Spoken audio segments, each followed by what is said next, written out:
What's up, guys? Mason the Brock Henderson here, and just as soon as I'm getting caught up on all the shows that I watched, I fell behind over holidays. I finally got the chance to get caught up. It hit me like a ton of bricks. Today is Friday the 13th, and if you are like me, you know exactly what that means. It's an unlucky day. It's a very unfortunate day. It is a series of unfortunate events on Netflix, released, out, done. I was so excited for this. I don't know if I got to talk about it or not, but just a little history on me. I read all of the books growing up. Through middle school, I read pretty much every one except for, I think, the last two. And then finally, I got to high school, and I got the last two books somewhere. I don't remember where. But I got to read them all. I loved all of them. They were both sad but also really funny at the same time. Like, I don't know what it was, but the author just found such a brilliant way to mix that misery and that humor so very well. And it was really a joy to read. And honestly, I've still got the books somewhere, and I'm trying to find them again so I can pick them up and read them. Partially because I do want to kind of compare this Netflix series with how the books went. But I don't want that to be the basis for, is this a good show or not, based on how is it compared to the books. Because I think anytime you're doing an adaptation from book to movie or book to TV show, it can be very hard to capture it word for word and exactly like the book is supposed to be. In your mind, you can create a completely different world than what the TV show or movie is presenting to you. So I don't want to base it off of that. However, if you are also like me, you know that there's a movie that came out a few years, actually it feels like several years ago now. Can't remember how long ago it's been, but there was a movie, series of unfortunate events that came out. Not at all. Not at all what I wanted out of a representation of a series of unfortunate events books. And not because it was bad per se, but I feel like the representations, were completely off. I don't think Jim Carrey was the right choice for Count Olaf because he made it so goofy and over the top. And while Count Olaf in the books was a goofy individual at times, he was never over the top. He was always, he's an actor, so he's very theatric in how he does and says everything, but he never went like full out crazy and ooh and oh like Jim Carrey will do. And on top of that, there were whenever he became a new character as Count Olaf, in the second book he becomes Dr. Stefano, in the third one he becomes, I can't remember the names, it's been so long. He becomes some sort of sea captain. But whenever he became those characters, I actually could hardly tell because they did such a good job with the makeup and with, Jim Carrey does a good job changing his personality. And one thing they made very clear in the books is that the children could always tell. Well, as I'm watching, I'm like, how are they able to tell? It's almost like they didn't want to make the adults seem too strange. The adults seem fairly normal compared to how they were in the book. And it almost made it seem like they had to change Count Olaf so much to where the adults in the movie couldn't tell. So that left us, the audience, being like, I can't tell, so how are the children able to find out? And so that was kind of a big change for me. And then, of course, they changed up how, they did the first three books, but they split the first book in half, and they moved the whole theater production wedding scene to the end of after the third book happened, which I thought was just very strange because they already took them away from Count Olaf just to give them back, which didn't make a whole lot of sense. And then, of course, at the end, it ended in a happy ending.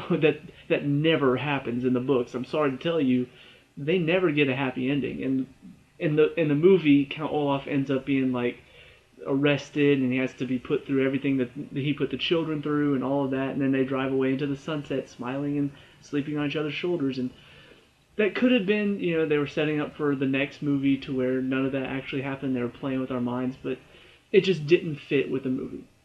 So I said all of that, and I talked about the movie so much because I do want to make the comparison to this show right now. In the very first episode, this is the first Bad Beginning, is the name of the episode, Part 1. They do so much to really make it feel like you're with the book. And it's been so long that I can't really remember everything, but the tone and the style of it just feels right. First of all, Patrick Warburton as Lemony Snicket nails it. I mean, not only is his delivery spot on, but the dialogue they gave him is perfect. He's sitting there narrating everything and things are going on around him, and he just pops up with these little tidbits that are so funny, but yet his tone is so melancholic that you want to laugh, but at the same time you feel bad for laughing because this is supposed to be sad, but it's hard to feel sad. That's exactly how the tone of the book was. You felt sad for these children and what they're having to go through, but at the same time, you have to laugh at certain moments in the book because of how funny they were written and how well they were written. So that's the first thing that they nailed. The Lemony Snicket in the movie, I didn't talk about him because he was okay as well. There's some funny moments with him. But getting on to the rest of the comparisons between the show and the movie, the adults. The adults in this show are captured perfectly. Like I said, in the movie, they didn't want to go too stupid with the adults. They wanted to make them kind of goofy, but not unrealistic. This show says, screw that. We are going just like the book. We are going full goofy. And I remember reading as a kid, these adults and being like, why are they so mean to these kids? It's like they don't even understand. It's like they don't really get it. It seems like they're so non-observant. And that's exactly what the show makes it feel like. Mr. Poe comes out on the beach and he's coughing and he's like just heaving up a lung, and then he's like, I have some bad news for you children. Your parents have perished in a terrible fire. And it's like, that means they're dead. It's like he thinks that they're dumb and don't get it. And honestly, the guy playing Mr. Poe nails it, in my opinion, because that's the Mr. Poe I think of. The Mr. Poe in the movie was silly and goofy, but it seemed like he genuinely did care for the children, and so the thought of him leaving them with this unknown guardian who seems to be pushing him out the door didn't fit with how they presented him. I felt like he should care more about these kids. This Mr. Poe seems so wrapped up in his work, and his family seems so wrapped up in themselves, that it's almost like they just don't care about these little orphans. Oh, they're rich, they're fine, they're going to have a ton of money coming their way. Who really cares? I think that's brilliant.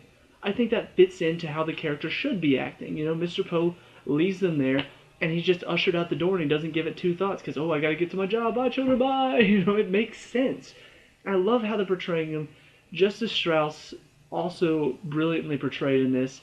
I love how whenever I'm seeing scenes that are directly from the book, I know.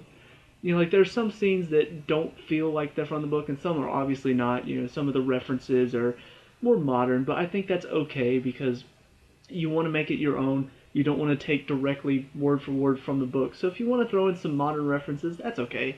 They don't do anything shameful like dab or something like that. If they started doing that, I'd probably turn off the show instantly and just move on because that would be too stupid. But they do throw in some modern day references, and Neil Patrick Harris as Count Olaf, he does do some things that aren't really the Count Olaf I remember reading about. They're more Neil Patrick Harris throwing his own little spin to it. So I don't mind those moments. They're funny. They are enjoyable. But that first scene where they go see Justice Strauss and they're out in front of her house and she's sitting there like, oh, hello, children, and just talking to them in this really sweet voice and everything looks happy.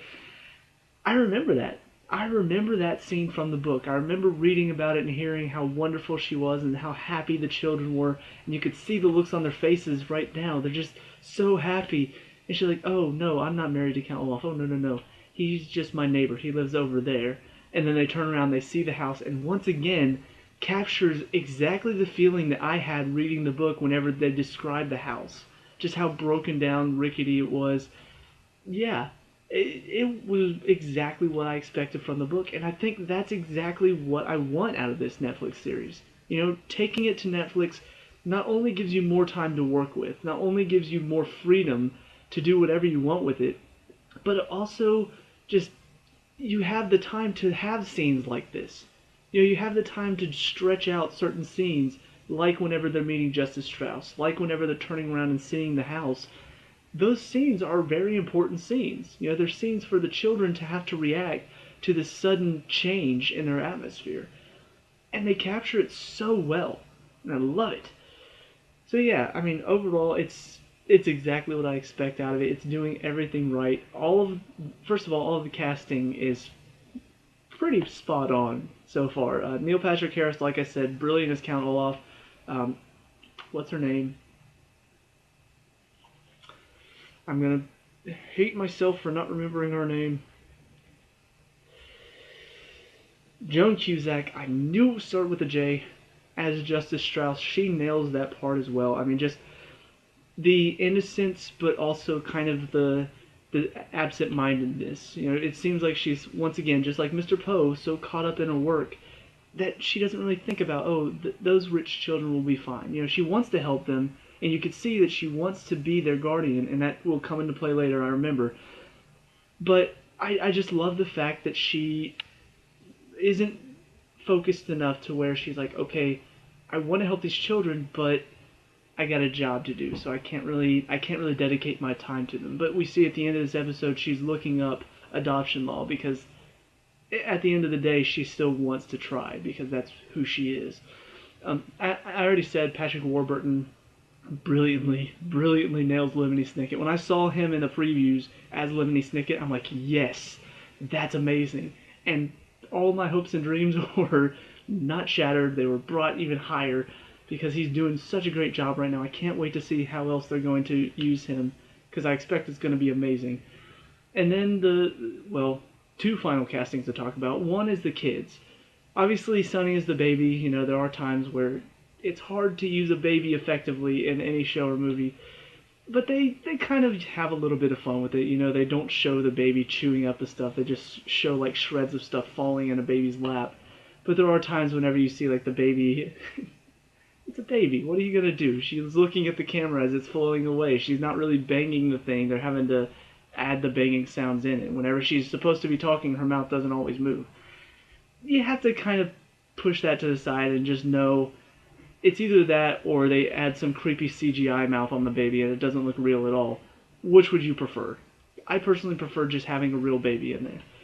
But the two kids that are playing Violet and Klaus, I think they do a brilliant job. And I love the fact that they are kids. I remember in the movie, Klaus was younger. He was probably like, in the movie he looked about 16. Violet looked like she was in her 20s. Like she looked in her probably 21 or 22. And it just didn't work because I'm looking at these two kids. I'm like, why don't they just stand up for themselves? Like they look like they can handle themselves. These two kids look like kids. They look like they're helpless. They're very intelligent. They're very good at what they do. Klaus with the books, Violet with her inventions. But they don't look like they can fend for themselves. That scene where Olaf smacks Klaus backhanded, in the movie it doesn't make a whole lot of sense because it looks like, dude, just stand up for yourself. You look like you can. Just go stand up to him and be like, hey, you can't do that. This Klaus actually looks like he's 12 and can't stand up for himself. He looks younger. I love that. And they're doing a very good job of being kind of quirky too. So I love the fact that they have that bit of quirkiness to them. They're not normal kids, and that's very obvious. And then the final casting, I don't know how much this is going to come into play. I knew they were going to focus a bit more on the mystery of what happened to their parents rather than the kids just trying to find a place to live. Like, the book seemed like that was the main focus. I may have been too young to catch the mystery stuff involved. I do remember it. I remember the VFD and all of that being brought up in the books, but I don't really remember that being the focus. I remember the focus being on Violet, Klaus, and Sonny trying to find a new guardian every time and Count Olaf stepping in and messing up everything.